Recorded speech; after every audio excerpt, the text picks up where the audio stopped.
In light of the terrible recent tragedies, it is time for action.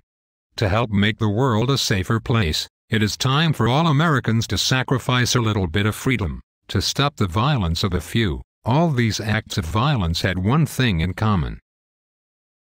Cars. We know this is a complex issue that stirs deep passions.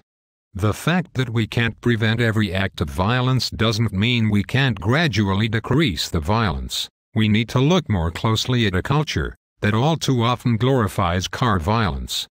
Car violence has terrible consequences for our society, and if we can only do one thing to stop it, we should all try and do that. This is violence we cannot accept as routine. It won't be easy, but we can't accept this as a reason not to try. If we're going to change things, it is going to take a wave of Americans standing up and saying enough on behalf of our kids. Every year cars kill young innocent Americans. Every year, criminals drive cars to commit crimes.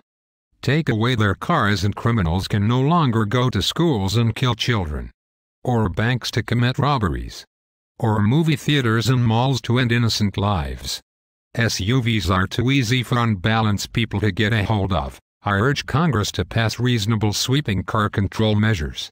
Background checks, a federal database of where car owners live, and ordering doctors to ask patients about cars at home, and other citizen spies and informers to turn in your neighbors. I am ordering the Centers for Disease Control to research the causes and prevention of car violence. I am asking the population to harass the selfish people who own cars. I am asking Congress to ban certain models of cars that are the biggest threat to society. I can see no reason why reasonable people need to have cars. I am asking Congress to ban high-capacity gasoline tanks that are only used to make a car go farther.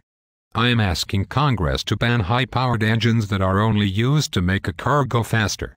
This is unnecessary power in the hands of the people that could be used against this government. I propose a maximum speed of 10 miles per hour and a capacity to go less than 10 miles between gas fill-ups. These are reasonable laws that all good Americans should support. It may be slightly inconvenient, but if we can save the life of one child, it is worth it. There are other health benefits to banning these assault cars too. The obesity problem in this country is epidemic. Less cars means more working and less fat people. Less cars mean less accidents. Less cars mean less pollution, and longer lives for the average American. Less cars mean less roads, and lower taxes on poor Americans. Less cars mean fewer parking lots and more trees. Some extremists will tell you that cars are necessary. Humans did very well for thousands of years without cars. The National Road Association, the NRA, will tell you it is the right to own a car. This is not true. The Founding Fathers never foresaw this many powerful cars in the hands of so many people. The Constitution does not give anyone the freedom to drive at speed as great as we can drive now, or as far. So join me in removing evil cars from our society. Call your congressman and tell them to help me with this noble cause. Remember, if we can save just one life, it is worth it.